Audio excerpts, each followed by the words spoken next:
Hello guys, स्वागत है हमारे एक और नए वीडियो में। आज हम फायर फोर्स का एपिसोड नंबर 2 एक्सप्लेन करने वाले हैं। अगर आपने इस एनीमे के प्रीवियस एपिसोड नहीं देखे हैं तो उन्हें भी चैनल पे चेकआउट करना ना भूलें।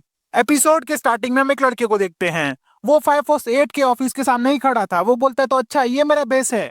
सीन शिफ्ट होता है और हम कैप्टन और शीना को देखते हैं। शीना कैप्टन से पूछ रहा था ये रुकी गेम्स क्या होता है। कैप्टन शीना को बताता है कि अलग अलग बेस पे जितने भी नए मेंबर्स हैं उनके बीच में कंपटीशन होगा और हम लोग के बेस में भी आज एक नया रुकी आने वाला है और तुम उन लोग के साथ मिलकर कंपटीशन में हिस्सा लोगे। शीना कैप्टन से पूछता है वहां पर और लोग भी आएंगे। कैप्टन बताता है हाँ, वहां पे दूसरे बेस के कैप्टन भी आ सकते हैं।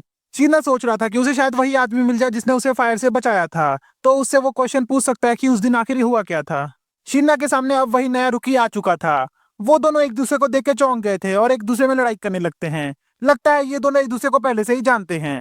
अब वो दोनों लड़ते लड़ते छत पर पहुंच जाते हैं। वहां पर माँ की और सिस्टर भी थी। माँ की फायर से खेल रही थी। माँ की एक सेकंड जनरेशन फायर सोल्जर है। वो फायर को क्रिएट तो नहीं कर सकती पर उसे कंट्रोल कर सकती है।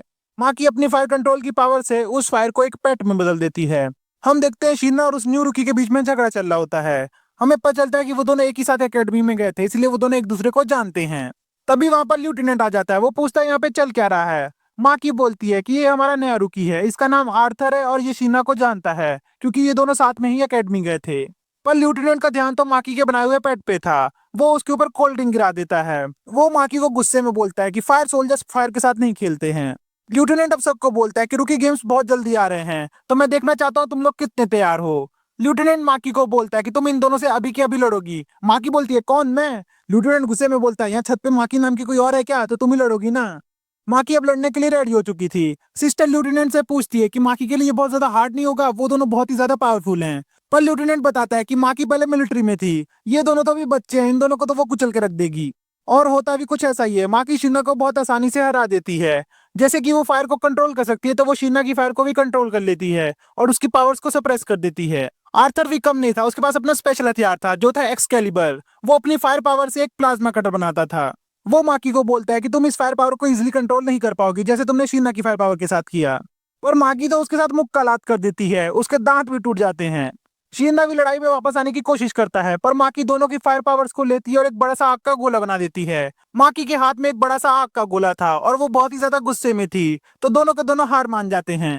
लेफ्टिनेंट अब आके माकी के आग के गोले को बुझा देता है जिसको उसने पेट की तरह शेप कर दिया था। माकी रोते रोते उसे बचाने की कोशिश कर रही थी पर लेफ्टिनेंट के आगे उसकी क्या ही चलती। हम देखते हैं शीना और आर्थन कैप्टन के साथ रामेन खाने आए हैं। ये दोनों तो वहां पर भी नहीं सुधरे, ये दोनों एक दूसरे में कंपटीशन कर रहे थे। कैप्टन उन्हें बोलता है अरे आराम से खाओ, इतनी जल्दी जल्दी मत खाओ। अब वो लोग वहां से निकल जाते हैं। शीना देखता है आर्थर की कैप्टन के साथ बहुत अच्छे से बन रही है। अब वो लोग बेस के वेपन रूम में चले जाते हैं जहां पर लेफ्टिनेंट शीना को एक एक्स देता है। एक्स यानी कुल्हाड़ी, आपकी एक्स नहीं। पर आर्थर बोलता है मुझे कोई भी हथियार की जरूरत नहीं है, मेरे पास तो खुद का प्लाज्मा कटर है। कैप्टन बोलता है तुम लोग का ही सही है, पर मुझे जब भी जाना पड़ता है मुझे तो इतने सारे हथियार लेने पड़ते हैं, कम से कम 30 किलो मेरी बॉडी पे रहता है और ऊपर से इनको मेंटेन भी करना पड़ता है। तभी वहां पर अलार्म बजता है, यानी कि एक फायर मास्टर आ चुका है। वो लोग अपनी गाड़ी लेते हैं और निकल जाते हैं। कैप्टन सबको बोलता है कि अपने हथियार छुपा के रखो, हम लोग नहीं चाहते वो सिविलियंस देखें। हम देखते हैं कि वो लोग सीन पर पहुंच चुके थे और वहां पे बहुत ही ज्यादा शांति थी। वहां हम एक लड़की को देखते हैं जो बहुत ही ज्यादा रो रही थी। वो बोलती है पहले मम्मी बन गई, अब पापा बन गए, क्या नेक्स्ट मेरी बारी होगी? तब कैप्टन सबको बताता है कि 2 साल पहले इसकी मम्मी भी फायर मास्टर बन चुकी थी और अब इसके पापा बेचारे पे क्या बीत रही होगी वही जानती है। वो लोग अब अंदर जाने के लिए रेडी हो चुके थे। तभी आर्थर और शीना अपना वेपन निकाल लेते हैं। कैप्टन उन्हें देखता है बड़े शौक में और बोलता है चलो साइड में आओ थोड़ा। कैप्टन उन्हें साइड में ले जाकर बोलता है कि मैंने तुम लोग को बोला था ना कि अपने वेपन छुपा के रखो। आर्थर बोलता है कि ऐसा क्यों, ऐसा तो कोई रूल नहीं है, ना ही हमें कोई टीचर्स ने सिखाया है। और एक्सकैलिबर सिर्फ एक वेपन नहीं है, ये मेरी प्राइड है, तो मैं अपनी प्राइड को क्यों छुपाऊं? कैप्टन बोलता है कि ये फायर मॉन्स्टर भी कभी इंसान हुआ करते थे। हम जितना भी बोल रहे हैं हम इनकी सोल को रेस्ट दे रहे हैं, पर आखिरकार हम तो इन्हें मार ही रहे हैं। तो उनकी फैमिली के सामने ऐसे वेपन्स निकालोगे तो उनपे क्या ही बीतेगी। अगर तुम लोग को ऐसा ही करना है तो मैं तुम्हें अपनी स्क्वाड में नहीं रखूंगा और तुम लोग छोड़ के जा सकते हो। तभी वो देखते हैं उनके पीछे एक तगड़ी सी आग उड़ रही है जिससे एक चेहरा बना हुआ है। उनको नहीं पता था फायर मॉन्स्टर भी ऐसा कर सकते हैं, तो फटाफट वो उस घर के अंदर चले जाते हैं। अंदर जाके वो देखते हैं कि वो फायर मॉन्स्टर आराम से चेयर पे बैठा हुआ है और वो कुछ भी नहीं कर रहा है। शीना बोलता है ये तो कुछ भी नहीं कर रहा है, इसके अंदर शायद अभी भी इंसानियत है, हमें इसे नहीं मानना चाहिए। पर उसे तो खत्म करना ही था। आर्थर बोलता है इसे मैं खत्म करूंगा। कैप्टन इसकी परमिशन दे देता है।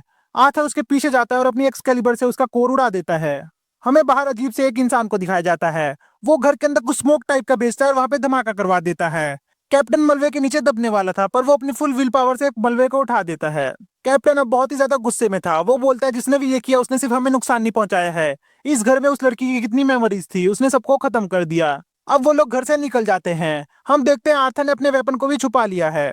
कैप्टन उस लड़की की फैमिली फोटो घर से उठाता है और उस लड़की के पास चला जाता है। उसे वो फोटो देता है और बोलता है कि तुम्हारे पेरेंट्स बहुत ही ज्यादा शांत थे, वो तुम्हें बचाने की कोशिश कर रहे थे, इसलिए उन्होंने कुछ भी नहीं किया। अब उनकी टीम वहां से निकल जाती है क्योंकि उन्हें भी पता था वो लोग वहां पे कुछ भी नहीं कर सकते हैं। लड़की फूट फूट के रोने लगती है।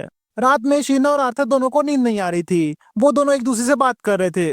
शीना आर्थर को बोलता है अब कुछ भी हो जाए हमें इस फायर मॉन्स्टर बनने वाले सिलसिले को रोकना होगा। तो ये एपिसोड यहीं पे खत्म होता है। ये स्टोरी आपको कैसी लग रही है कमेंट्स में जरूर बताएं। मिलते हैं आपसे नए एपिसोड के साथ, तब तक के लिए चैनल को सब्सक्राइब और वीडियो को लाइक कर दें।